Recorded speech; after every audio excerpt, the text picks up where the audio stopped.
بسم اللہ الرحمن الرحیم۔ ناظرین، قادیانی مسلمانوں کا ایمان لوٹنے کا کوئی موقع ہاتھ سے نہیں جانے دیتے، اور ماضی میں بھی ایسے کئی واقعات گزرے ہیں جب قادیانیوں نے مسلم علماء کو چیلنج کیا، مگر ہر موقع پر ذلت و رسوائی ان کا مقدر ٹھہری، کیونکہ سچ کو کبھی چھپایا نہیں جا سکتا۔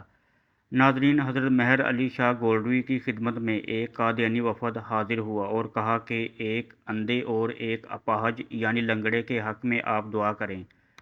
دوسرے اندھے اور لنگڑے کے حق میں مرزا قادیانی دعا کرے۔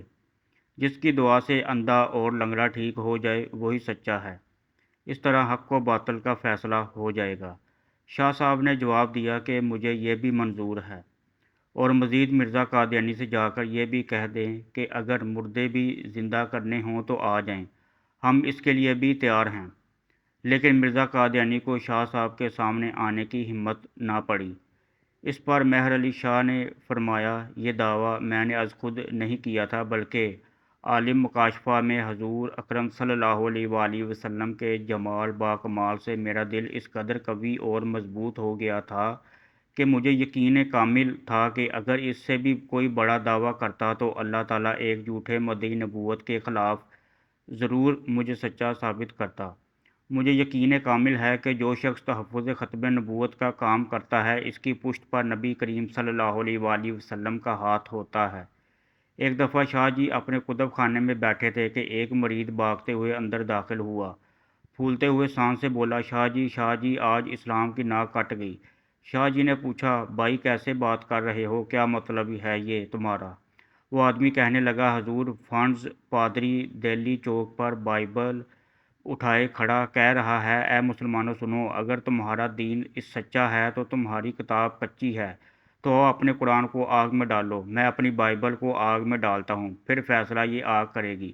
شاہ صاحب اپنی جگہ سے اٹھے، کمرے سے نکلے، سیدھا دلی چوک پہنچے۔ شاہ صاحب نے فنڈ کو مخاطب کرتے ہوئے کہا، اے فنڈر، کیا بات ہے، کیوں مسلمانوں کو پریشان کر رکھا ہے؟ فادر پادری نے اپنا مدعی پیش کیا۔ شاہ جی نے کہا کہ میں کافر نہیں ہوں جو قرآن کو ایسے آگ میں ڈالوں، یہ تو قرآن کی بے ادبی ہے۔ ہم ایسا کرتے ہیں کہ تم بائبل کو سینے سے لگا کر کودو، میں قرآن کو سینے سے لگا کر آگ میں کودتا ہوں، پھر فیصلہ بدستور یہ آگ کرے گی، جو جلے گا وہی جھوٹا ہو گیا۔ مباہلے کا یہ چیلنج سن کر پادری حیران و ششدر رہ گیا۔ وہ پریشانی میں پسینے سے شرابور ہو گیا۔ پادری کھڑے کھڑے پتلی گلی ڈھونڈنے لگا۔ لوگوں میں اب بھی شاہ جی کے چیلنج سے جان آ چکی تھی۔ لوگوں نے پادری کو بھاگنے نہ دیا، بلکہ پادری کو مجبور کیا کہ آج مباہلہ ہو جائے۔ آخر فادر پادری بولا پڑا کہ کہا کہ میں نے بائبل پر تو نہ جلنے والی دعا لگا رکھی ہے، لیکن خود پر نہیں، اگر میں ایسا ہی کود پڑوں تو جل جاؤں گا۔ منت سماجت کر کے اس فنڈر نے اپنی جان چھڑائی اور رفو چکر ہو گیا۔ شاہ ولی اللہ کے بیٹوں میں ایک بیٹے شاہ رفیع الدین نے قرآن پاک کا ترجمہ اردو میں کیا، اور دوسرے بیٹے شاہ عبد القادر نے قرآن پاک کا محاورہ اردو ترجمہ کیا۔ تیسرے اور بڑے بیٹے شاہ عبد العزیز ہیں، جو علم و فضل اور تقدس میں باپ کے اہم مرتبہ تھے، اور ذہانت میں ان کا کوئی جواب نہ تھا۔ ایک دفعہ مسٹر مکلف نامی کوئی انگریز حضرت شاہ صاحب کے زمانے میں کسی بڑے عہدے پر فائز تھا۔ اس کے یہاں ایک پادری آ کر ٹھہرا۔ مسٹر مٹکف نے پادری سے کہا، شاہ صاحب کو ہراؤ تو جانیں، اگر انہیں ہرا دو تو تمہیں 2000 روپے دوں گا، ورنہ 2000 روپیہ مجھے دینا پڑے گا۔ پادری راضی ہو گیا اور شاہ صاحب کے پاس یہاں پہنچا۔ شاہ صاحب نے کہا، فرمائیے جو فرمانا ہے۔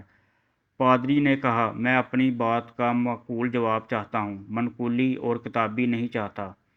شاہ نے کہا، منظور ہے، کسی کتاب کا نام نہیں لوں گا۔ پادری نے پوچھا، یہ کیا ماجرا ہے؟ آپ کے پیغمبر صلی اللہ علیہ وآلہ وسلم اللہ کے محبوب ہیں، اور امام حسین ان کے نواسے ہیں جنہیں وہ بہت چاہتے تھے، پھر اللہ نے یہ کیسے گوارا کر لیا کہ محبوب کا محبوب شہید کر دیا گیا؟ نہ اللہ نے خود پرواہ کی اور نہ اللہ کے محبوب صلی اللہ علیہ وآلہ وسلم نے توجہ دلائی۔ یہ سن کر شاہ صاحب نے فرمایا، ہمارے پیغمبر صلی اللہ علیہ وآلہ وسلم نے توجہ دلائی تھی، لیکن اللہ نے جواب دیا، میاں تمہیں اپنے نواسے کی پڑی ہے، یہاں کم بختوں نے میرے بیٹے عیسیٰ علیہ السلام کو سولی پر چڑھا دیا ہے۔ یہ سنتے ہی وہ پادری اٹھا اور چلتا بنا۔ ناظرین، چونکہ عیسائی حضرت عیسیٰ علیہ السلام کو اللہ کا بیٹا مانتے ہیں اور یہ بھی مانتے ہیں کہ انہیں صلیب پر چڑھا دیا گیا تھا۔ ناظرین، اسلام ہی سچا مذہب ہے۔ اسلام پر عمل کر کے ہی انسان دنیا و آخرت دونوں میں کامیاب ہو سکتا ہے۔ اللہ تعالیٰ عمل کی توفیق عطا فرمائے، آمین۔